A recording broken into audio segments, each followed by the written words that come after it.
you.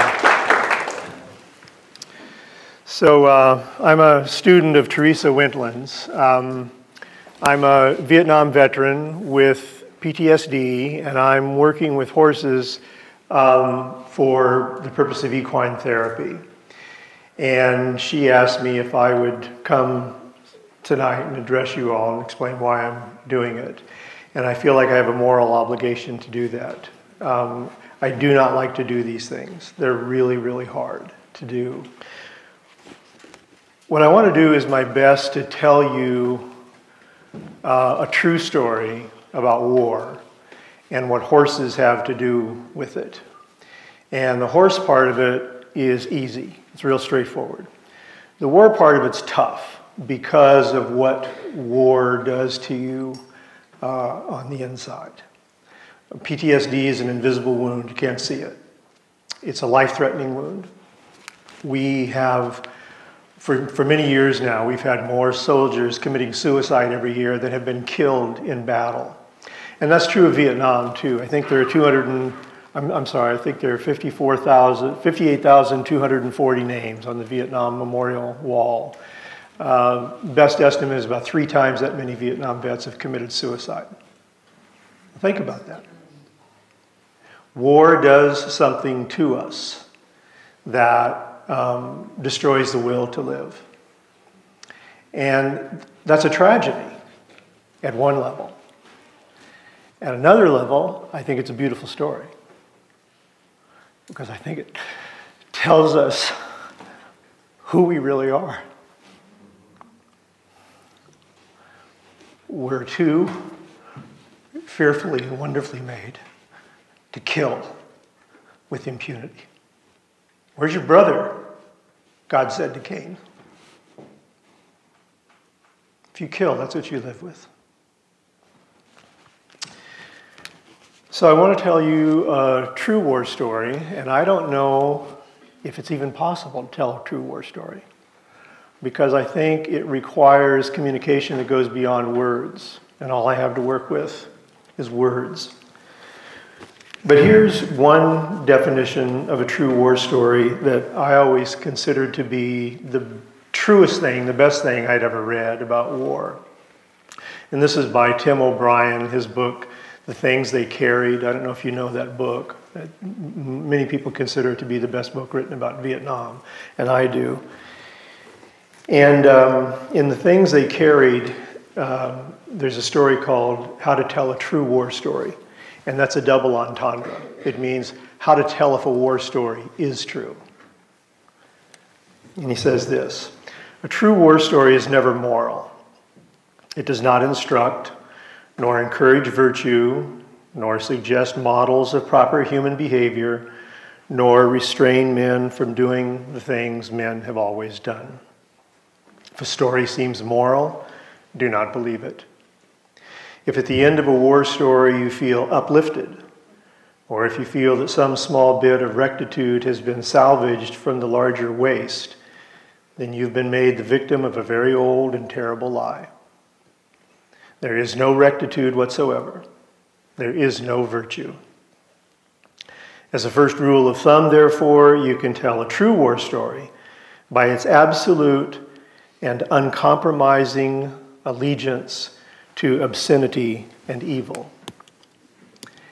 And until very recently, I have not understood how that definition could not be true.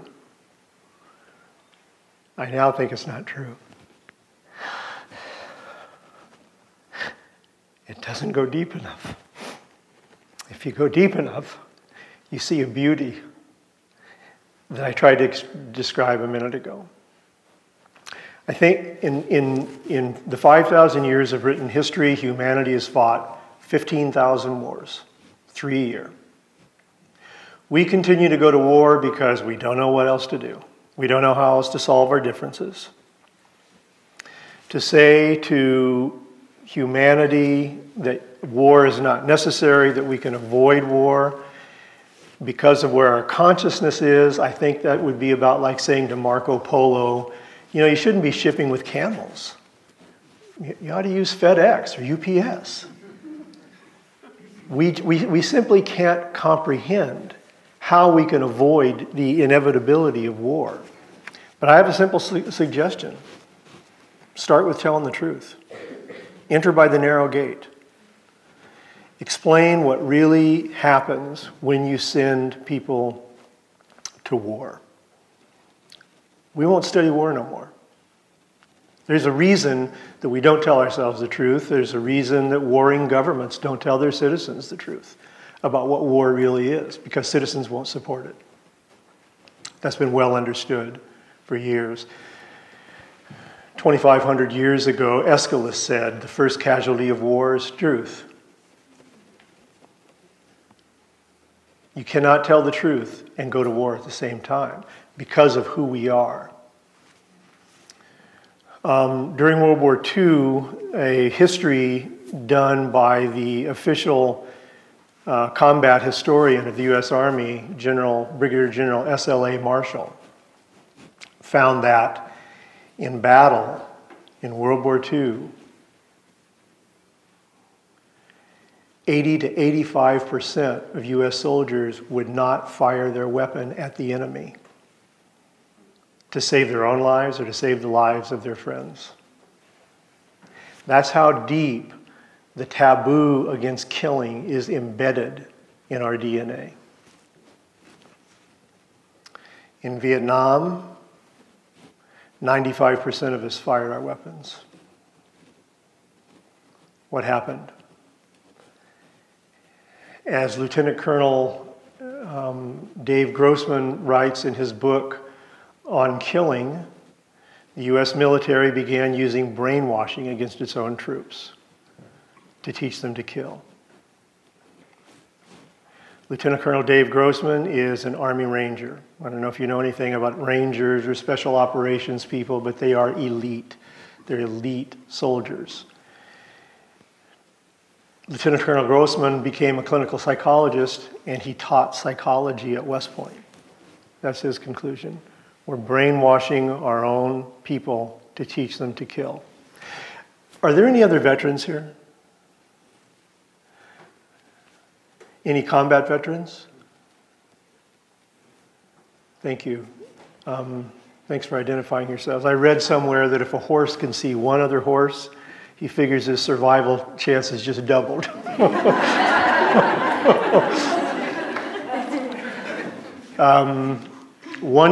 America is the most powerful military nation in history. We have weapons that can destroy the earth. And yet 0.1% of our people have experienced combat. And the problem that those of us have who have experienced combat is that the horror of it knocks out speech. It knocks out thought. It's so difficult for us to even think about it, much less talk about it. I came home from Vietnam in 1968, and I kept my mouth shut. I'm not one of those people who wear vests or hats that say veteran because I don't want anybody to know. And the reason I kept my mouth shut is because I thought if I ever started talking about it, I would start crying, and Noah would have to build a new ark. The pain is so great. I learned recently, so one of the things that they say that you have to do with PTSD and with trauma in general, PTSD in particular, is what they call witness and testify. You have to look at the thing that scared the daylights out of you. You've got to face it. This really, really bad thing happened that I saw. And then you've got to do something to get it out of your system. You've got to testify. Whether you draw a picture about it or write a poem or do what I'm doing now, that's what you need to do. And the reason is because that converts the record of the experience, which is somatized. It's stored in the body. The body remembers. Even though the psyche, the subconscious says, you can't handle this. I'm just going to push it down so you don't have to think about it. It doesn't make it go away. It's always there. And the way it lives in you is as flashbacks. You can be standing in line at McDonald's and see a bag of French fries, and it can trigger a memory. Just like that, except it's not a memory. You're there. It's a flashback. And the difference between a flashback and a memory is that if you remember your 6th birthday and that you had chocolate cake and you remember the 6 candles on the cake and so forth, that's a memory. You know you're not 6 years old anymore. But in a flashback, you are reliving it. It's all of a sudden, it's there. And it's jarring. Apparently, there's survival value for that. Once upon a time, there was a noise in the bush, and you didn't realize it was a tiger, and it almost ate you. So from now on, every time you hear a bush move, you're going to react. Limbic system is going to react. Horse hears a funny noise, quarter mile. Looks back, oh, not a mountain lion. The difference between a horse and us, the horse goes back to grazing. Feels the sun, enjoys the wind. We're not that way.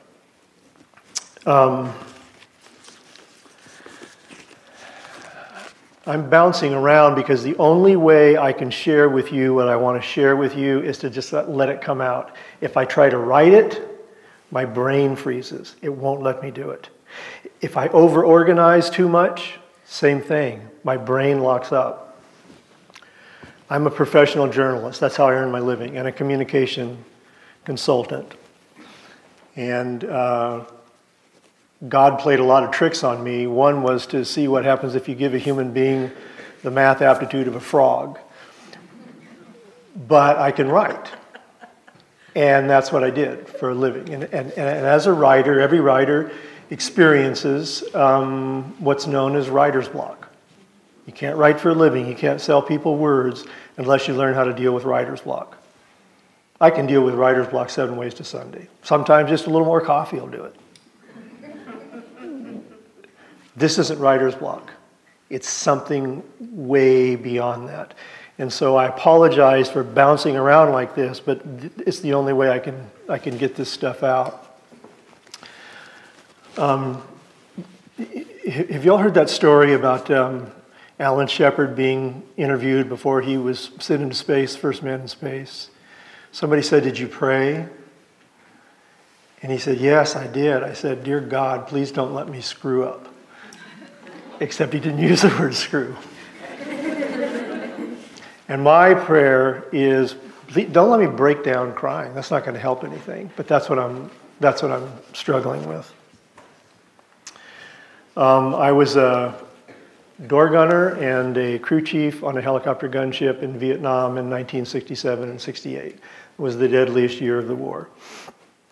I logged 1,200 combat hours in 9 months. I was shot down 3 times. I fought in the Tet Offensive. All we did was fly and shoot all day long, every day. We took off at dawn. We got home when the sun was setting, and then worked on getting the ships ready for the next day. Crew chief, the gunner cleaned the guns. The crew chief readied the ship. I started out as a door gunner. The door gunner fired from the right side of the ship. The crew chief fired from the left side of the ship. We kept losing crew chiefs. They made me an on-the-job training crew chief, even though I said I'm not a motorhead. I don't even know how to change a spark plug. And they said, "That's okay. This thing doesn't have spark plugs."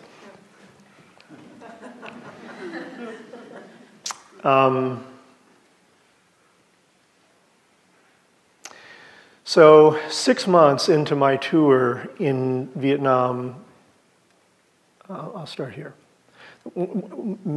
Maybe the single scariest thing I experienced in Vietnam was like my 2nd or 3rd day there, when I was being assigned to my unit, and I was going through the administrative place where they assigned you to your unit, a place called Camp Alpha in Saigon, and it was vile. If you've ever been, I mean, just think of the vilest third world thing you ever experienced. It was that vile. It was unbelievable. And I go in, And there are two 9th Infantry Division grunts, infantrymen, who are just in from the field, and they're getting ready to go on R&R. These are the dirtiest human beings I've ever seen. I've never seen people as filthy as these guys were. The mud was baked into their skin, and the only M16 I had seen at that point was in training, and they looked like Mattel guns. These guys' M16s were rusty, they were duct taped together, they're filthy. And they were sitting on a curb, and there was actually raw sewage running under the curb. And they were talking about some guy in their unit who had just gotten killed. And they were referring to him in the most profane language you could imagine. It's the vilest language I ever heard. Dumb so-and-so, blah, blah, blah, blah, blah, blah. It was just unbelievable. And what was scary about these guys is that they were like zombies. I saw a lot of death in Vietnam, and those two guys may have been the two deadest guys I saw in Vietnam. They were alive. And I thought, oh, I'm in a bad place. A place that does this to human beings is a bad place. I've never gotten those guys out of my mind. I can see them to this day.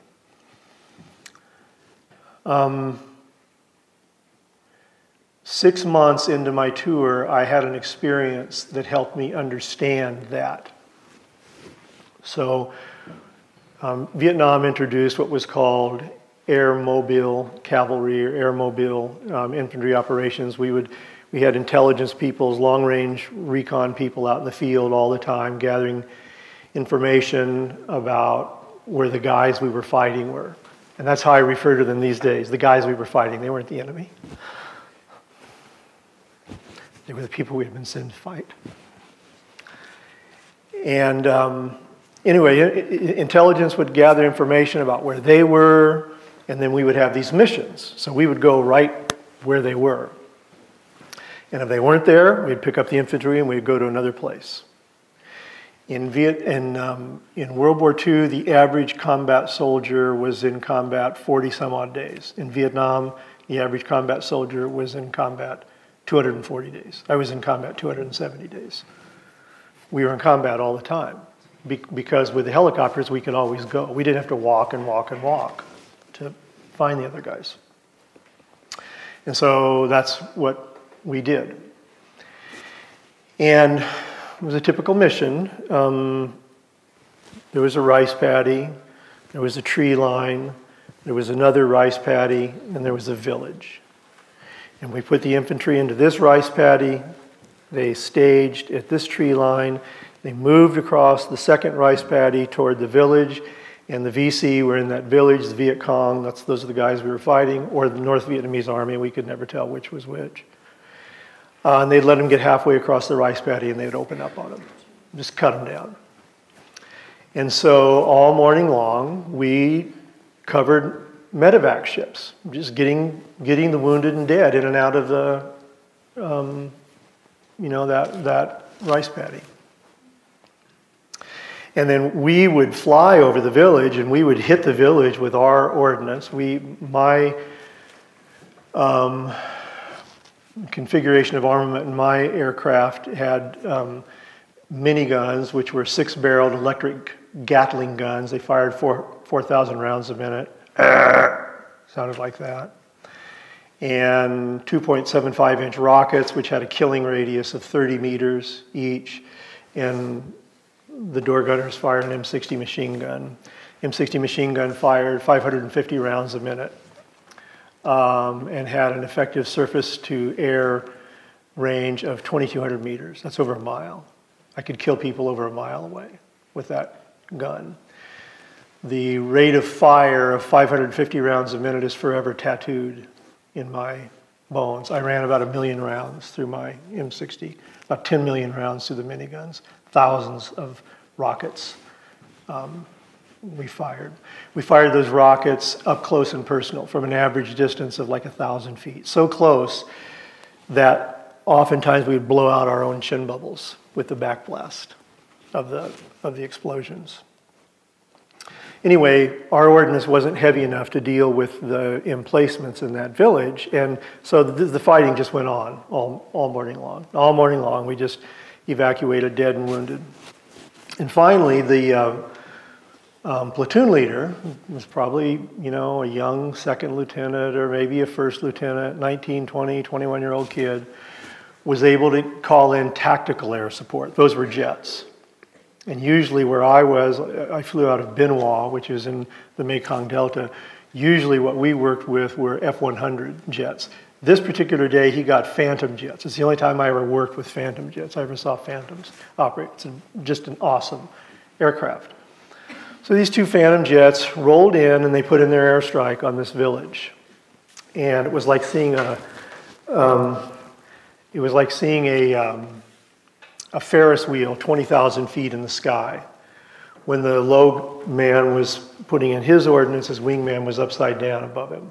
And they just went in like that. And the first, they put in their heavy ordnance, which were 250 pounders or 500 pounders, and just turned the village into dirt fountains. And then they rolled in and they put in their 20 millimeter Vulcan cannon fire, which is a bullet about that long. It's an exploding round, a very high rate of fire. And it just turned the village into dust. And they put in their cluster bomb units, CBUs, which were also called butterfly bombs, and thousands of them. And they just twinkled, looked like Christmas lights twinkling all over the village. But each of those twinkles had a killing radius of 5 meters. And then they went off in the distance. They came in right on the deck, and they put in their napalm. And napalm makes an orange. You've seen the pictures. It makes an orange flame 150, 200 feet in the air. There is hell. Hell's real. We make it. And that covered the village in black smoke, and it took a while for the black smoke to blow away. And we went over and reconned the village. I was in the low ship, maybe 50 feet off the deck, sitting there with a machine gun in my lap, looking down. And there was nothing left. That village was gone. It was like flying over the Yellowstone forest fire. It was just a burned cinder. And about 20 minutes after the airstrike, the infantry tried to re-enter the village. And the ground was still so hot that it melted the rubber soles of their boots. And they fell back. And we just low level over the village, just back and forth. And all of a sudden, we heard pop, pop, pop. Some guy had come out of a tunnel and he was shooting at us with a single shot carbine. And it was about like shooting at us with a pea shooter. And in that moment, I broke. I realized in that instant that if I were that guy, I'd be shooting at me. If somebody came into my neighborhood and did what we just did to that neighborhood, you would have an enemy in me for as long as I was breathing. And that was a shattering moment for me. Even with all I had experienced up until that moment, that was shattering.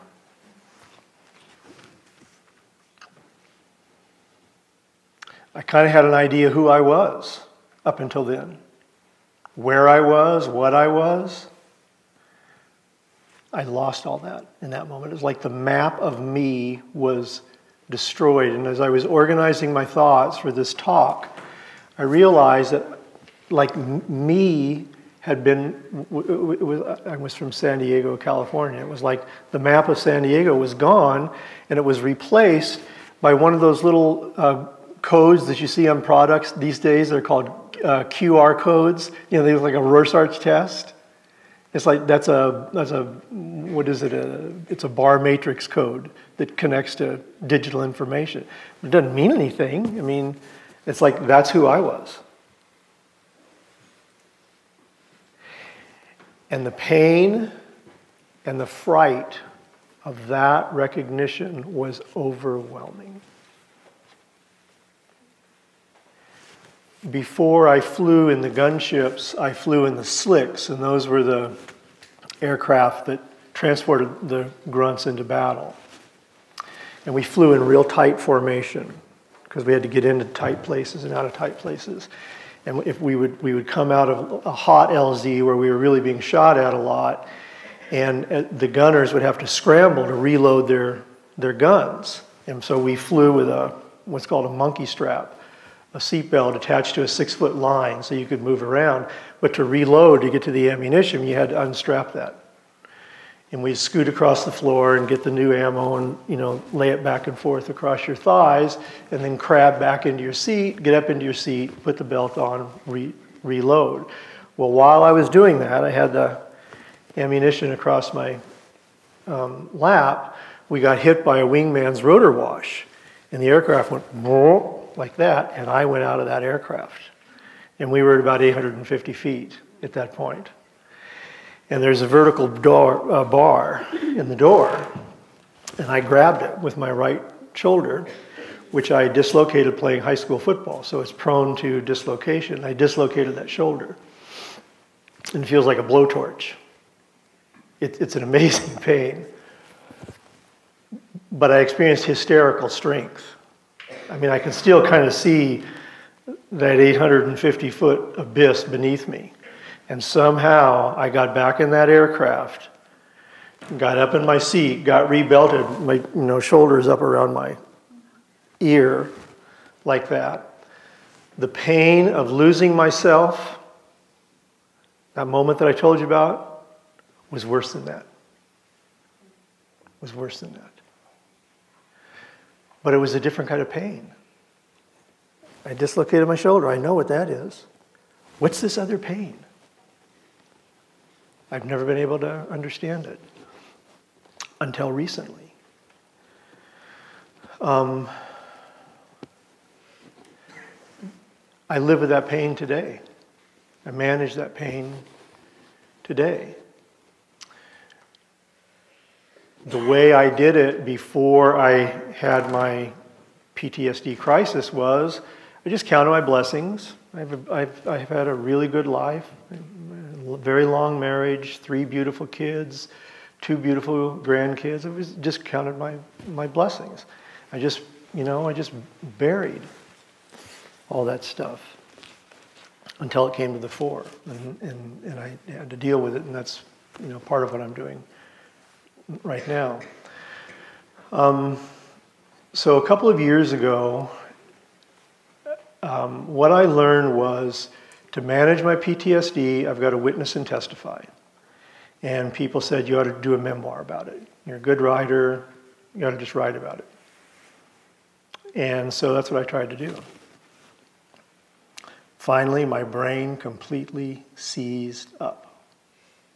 I couldn't write anymore. It destroyed my sleep cycle, couldn't sleep, brought about all kinds of anxiety and so forth. But before I hung it up trying to write my memoir, I did an interview with my mom, who's still alive. And she was, like 90 at the time. She's 92 now. And I said, Mom, what do you remember about me when I got home from Vietnam? And she told me this anecdote. She said, we came to get you at the airport, and you were standing there against the wall with your duffel bag on the ground, staring at the ground. And she said, I'd never seen you like that. She said you were gone. And after about a week, she asked me what was bothering me, and I said, I'm just so ashamed, Mom. I'm so ashamed of what I was part of and what this country asked me to do. I'm ashamed of America. And so she sent me to our family doctor, Dr. Ed Ryan, who had treated me since I was 6 years old. He was a really, really, really sweet human being. He was a devout Seventh-day Adventist. He was a real Mr. Rogers of a guy. And I don't remember any of this, but Mom said when I got back, she said, what did Dr. Reiner say to you? And he said, I don't have anything to be ashamed about. I just did what the country asked me to do. And that made my shame worse. It's like, you think that's okay? You don't know. And so I experienced what so many guys with PTSD experience. I just live with that. I know that Dr. Reiner in his heart of hearts would not have approved. He just didn't know. He didn't understand. And I couldn't explain it to him. But one of the things that's happening right now is that we're losing a whole new generation of troops because of this very thing. And these days, it's not just regular troops like me. I was not an elite troop. I was just a regular soldier. We're losing our special operations troops. We're losing our Navy SEALs. I worked with Navy SEALs a couple times. They're just a different breed of cat. If you think an Olympic athlete is elite, you ought to see a Navy SEAL. Not only do they have this extraordinary physical giftedness and mental giftedness, special operations troops are all smart people. They're all way above average intelligence, and they're physically gifted. But not only that, they've got some strange kind of fire in their belly. They're highly motivated to do what they do. And the thinking was, well, these guys are just more resilient than normal human beings. Now we know they're not. They're still a human being. They break, just like we all do. In recent years, we have lost dozens of special operations troops to suicide. The Navy SEAL commander in Afghanistan committed suicide. And you can go onto YouTube and search for Rob Gusso, who's a young Navy SEAL. He committed suicide after one tour in Iraq. And the Washington Post TV service did a story about him. There's a 10-minute story that you can watch about Rob. What's really interesting about Rob is that his parents were career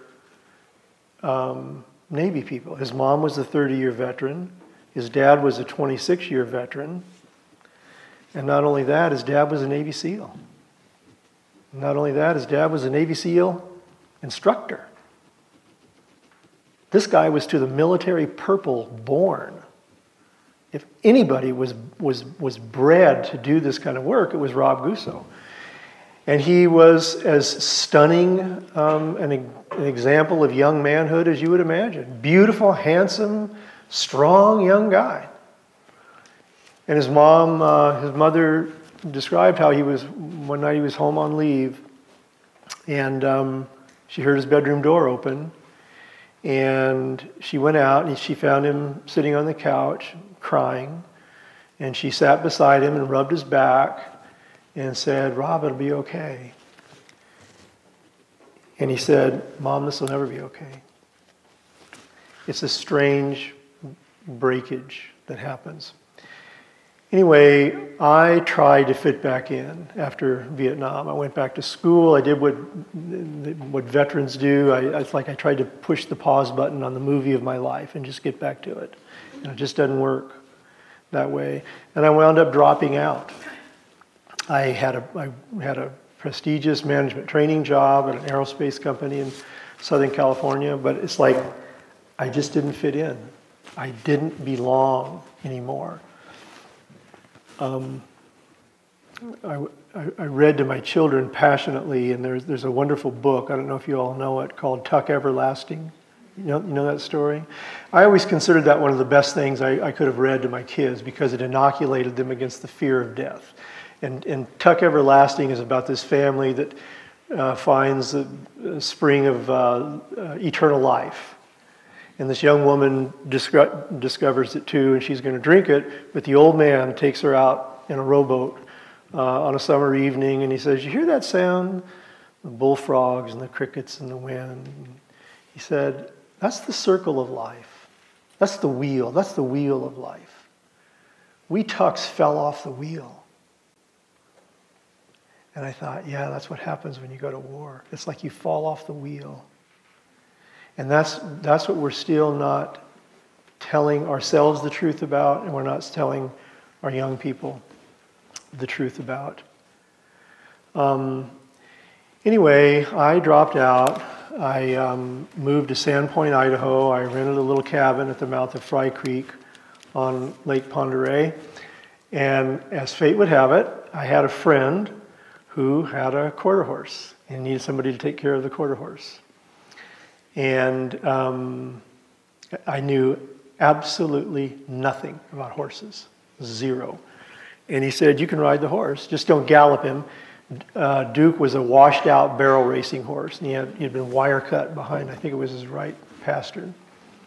He was a terrific horse, just an amazing horse. He said, you got yourself a horse. My landlady was an accomplished horsewoman, and so she taught me how to take care of Duke. And I would spend hours with that horse every day. Sometimes I'd just be at the pasture fence, just leaning over the fence, looking at him. It soothed me somehow. Or I would groom him, or I would walk in the pasture with him. I'd sit by him while he was eating. It was restful to hear him eat, hear him chew. And whenever I felt, and sometimes I'd just bring him in and groom him, just for the serotonin of grooming him. I didn't know that's what it was at the time. It was just, it comforted me. And then when I wanted, I'd saddle him up and head off into the hills, like that's what you do with a horse. Nothing to it. I was riding with a girlfriend one day beside Highway 95, which runs through Sandpoint. I don't know if you know the road. So it's like, 60 mile an hour traffic. And we're just riding on the shoulder of the road. And it didn't occur to me that there was anything wrong with that. And, she was a horsewoman, so it must be okay. And this crazy German shepherd came out and started cavorting around in the traffic around us. And, running around the horses and out in the traffic and didn't bother Duke. Her horse, was made a little nervous by it. And the dog got hit by a car, hit and killed it instantly, and knocked his body spinning along the pavement right at us.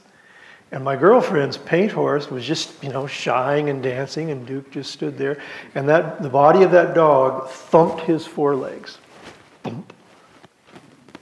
Didn't bother him at all. Just as steady as a rock. That's the horse that I got to welcome me home.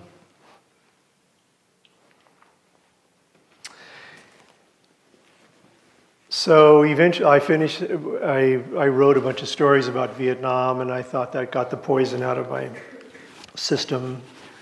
And from that day forward, I wanted a horse.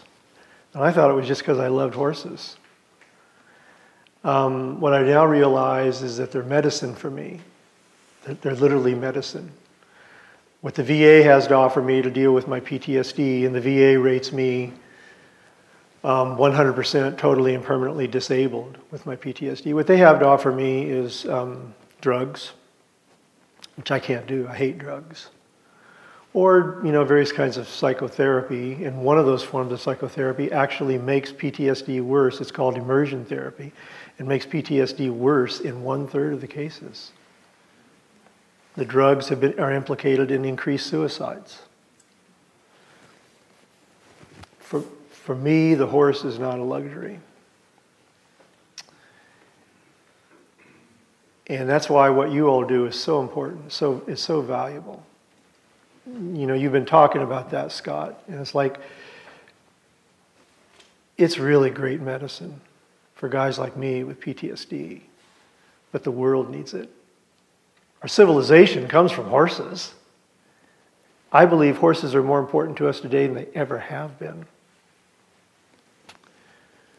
There's a World Bank, and I think it's National Institutes of Mental Health study that shows that by 2020, that's 4 years from now, the number one cause of death in the world is going to be suicide.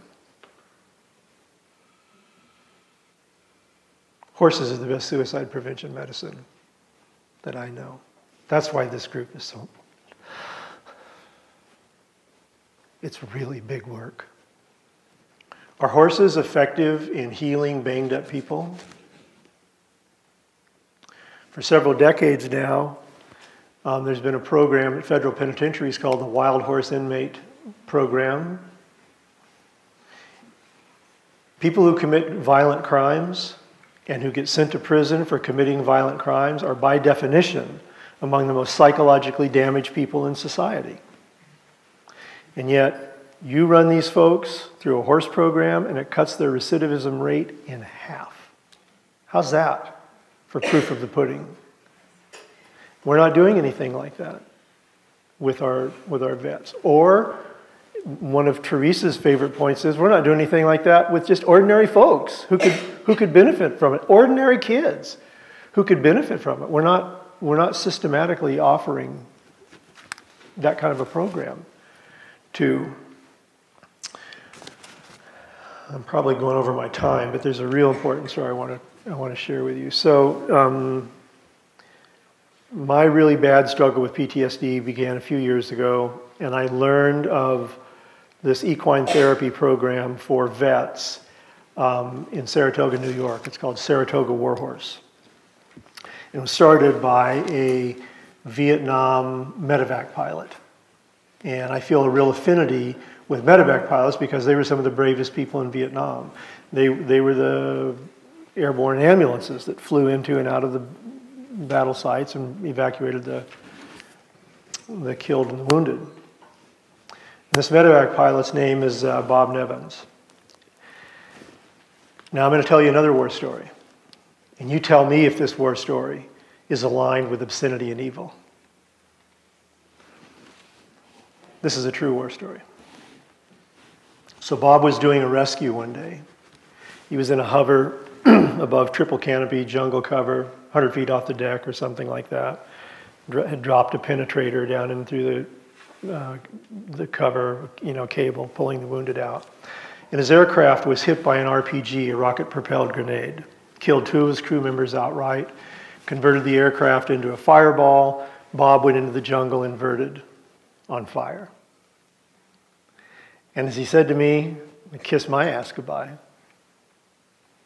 And as he was falling into the jungle, he said he had an out-of-body experience. And he actually saw himself sitting next to himself in the cockpit. And he saw himself dying. And he saw my arm being torn off and so forth. And he said, in that instant, I experienced my spirit. And he said, in that instant, I realized, I understood. There is no death. It's an illusion. And in that instant, upside down on fire, the air is so hot he can't breathe.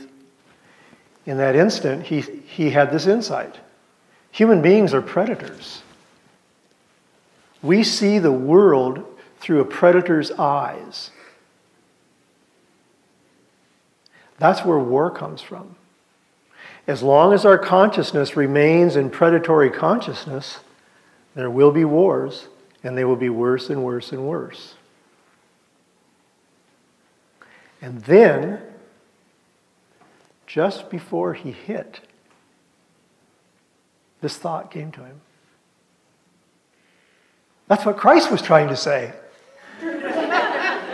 Boom! And when Bob said that to me, he said, don't get me wrong, I'm not talking about religion. I'm just telling you what I experienced. The aircraft hits, it's on fire. He realizes he's not dead. Windshield is blown out. He goes to, frees himself from his harness, goes to climb out. A couple of legs hanging over him. He looks up. It's his crew chief. His crew chief is unconscious. And he thinks, well, it looks like he's dead. He thinks, well, I can't leave him in here. He drags him out. As he's dragging him out, Bob was flying as co-pilot that day. He climbs over the pilot's body. The pilot has a gaping wound in his back. Bob figures, well, he's probably dead too. He gets the crew chief out, the aircraft's burning, goes back in, removes the pilot's body. And at that moment, this grunt comes up to him, part of the unit that he was rescuing, and the guy goes, "Do you have any weapons?" And Bob said, "We don't have any weapons. We're medevac." He said, "They gave us 38s, but they took them away from us because they were afraid we would get drunk and shoot each other." And he said, "No, I don't have any weapons." And the guy said, "Well, we're surrounded." And Bob says, "You got a radio?" And he noticed 2 Cobra gunships on station, and he gets on the radio, he calls air cover in on them, calls in air support, gives them cover. His unit at this point realizes they've had a medevac go down, they've got other medevacs on the way. Bob organized that rescue, saved a bunch of people, and he was awarded the Distinguished Flying Cross, one of 3 that he won for his heroism. So Bob comes back to the world. He said it took him about 10 years to get his head straight, and he really didn't want to work, and he realized he had to go to work, and so he got his fixed wing license and became an airline pilot for American Airlines, captain for American Airlines. And Bob was active in Vietnam Veterans Affairs, and he knew a bunch of guys. He had friends who committed suicide. And so he just thought, I'm not going to stand by and watch happen to this next generation what happened to my generation. A few years before this, Bob had developed, he'd been hearing about this horse whispering stuff. And he was interested. He wasn't interested in being a horseman, but he was like, that's interesting. And he took a Monty Roberts class. And when he did the join up,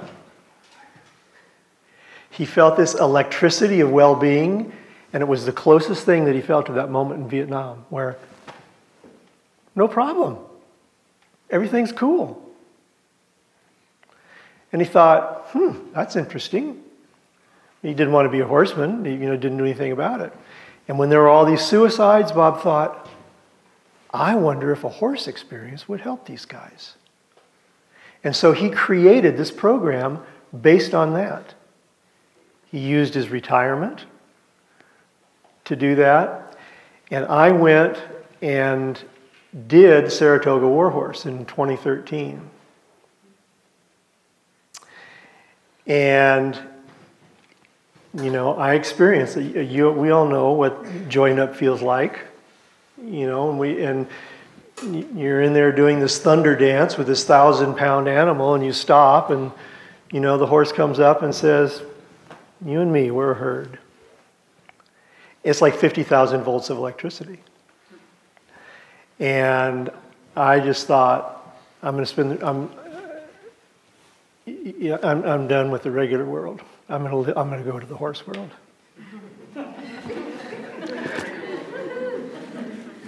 And that's what brought me here. And what Teresa and I are doing is we're experimenting with a program to see if you can take an old codger like me who doesn't know anything about horses and teach him something in a way that is healing. And then maybe if that's the case, we could share it with other people.